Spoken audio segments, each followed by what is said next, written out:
The village of Ashton Falls, a quaint name for a place best left unmarked on maps. Nestled within a valley, shrouded by an unnatural mist, it was a place where the sun seemed hesitant to shine. The villagers they kept to themselves, their eyes betraying a knowledge best left undisturbed. I, a traveller weary from the road, felt an immediate chill as I crossed the threshold into Ashton Falls. The silence was the first sign. No bird song, no children's laughter, only a heavy stillness that pressed upon the eardrums. The air itself tasted different, stale and tinged with an almost metallic tang. The very stones of the buildings, ancient and crumbling, seemed to pulsate with a hidden life. Like the beating of a monstrous heart, the rhythm was slow, steady, and utterly terrifying. I paused, a sense of foreboding gripping me like a vice. But something drew me forward, an invisible thread pulling me deeper into the heart of this forgotten village. Perhaps it was the allure of the unknown, or the morbid curiosity that often plagues men of my ilk. Whatever the reason, I pressed on, my footsteps echoing unnaturally loud in the oppressive silence. Little did I know I was stepping into a nightmare from which there was no waking. The inn stood at the village square, its sign creaking ominously in the windless air. The golden oak, it proclaimed, the paint peeling like blistered skin. Inside, the air was thick with the scent of mildew and something else, something akin to rotting meat. I shuddered, my hand instinctively moving to the reassuring weight of the revolver tucked into my belt. The innkeeper, a gaunt man with eyes that darted like trapped rats, showed me to my room. The floorboards groaned underfoot, and the wallpaper, stained and peeling, seemed to writhe in the flickering candlelight. As I lay in the darkness, unable to shake the feeling of watchful eyes, the whispers began. They slithered from the walls, at first faint and indistinct like the rustling of leaves. But as the night wore on, they grew louder, more insistent, weaving themselves into my dreams. They spoke of things unseen, of ancient evils that lurked beneath the surface, waiting for the opportune moment to strike. They spoke of sacrifices, of blood, of children taken in the night. My blood ran cold, a primal fear gripping my heart. Sleep, when it finally claimed me, was a restless, fevered thing. I dreamt of eyes that glowed in the darkness, of countless legs scrabbling just beyond my sight. The next morning, I awoke with a gasp, my body slick with a cold sweat. The whispers, though fainter now, still clung to the edges of my sanity. I ventured out into the village, desperate for fresh air and a semblance of normalcy.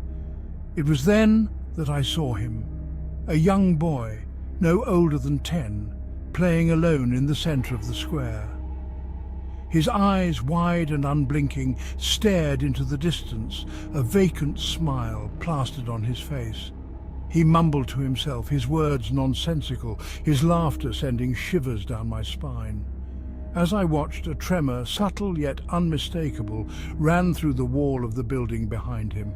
It was then that I noticed the inconsistencies, the subtle distortions in the architecture of Ashton Falls. The buildings seemed to lean in on themselves, their angles warped and unnatural. The cobblestones beneath my feet were uneven, as if the very ground beneath Ashton Falls was in a constant state of flux. A terrifying thought began to dawn on me, a suspicion so monstrous it threatened to shatter my already fragile composure. This village, this place, it was not right.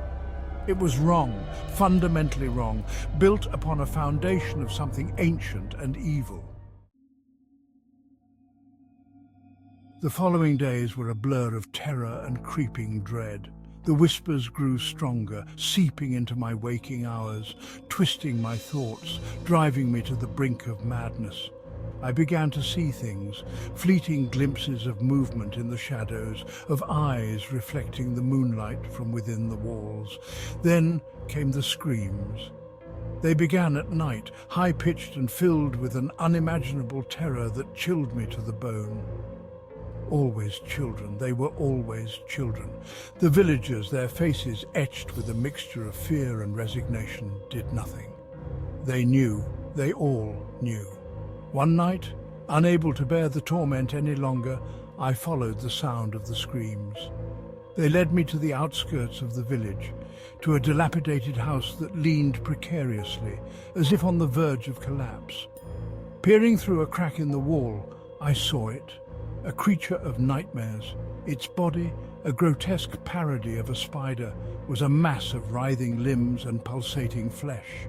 Tentacles tipped with razor-sharp claws dripped a viscous slime, and its enormous jaws, lined with rows of needle-like teeth, were stained crimson with blood. It was feeding, its multiple eyes, cold and merciless, locked on the terrified face of a young girl trapped in its grasp. I don't remember how long I stayed there, frozen in place, my mind teetering on the precipice of insanity. But I remember the creature's eyes, those cold, calculating orbs, turning towards me. It saw me. It acknowledged me. And then the screaming stopped. The village fell silent once more, a silence more terrifying than any scream. I fled, back to the inn, back to my room, back to the whispers that now seemed to mock my weakness. I barricaded the door, boarded up the windows, but there was no escape. The creatures were in the walls, in the floorboards, in the very air I breathed. And they were coming for me.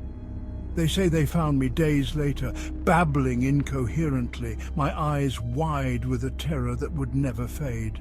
Ashton Falls was never mentioned again, its existence erased from maps and memories. But I remember the silence, the whispers, the creatures that feast on fear. And I remember the eyes, those cold, pitiless eyes that followed me into the abyss of madness, where I remain trapped to this day. Alone, forgotten, driven mad by the horrors within.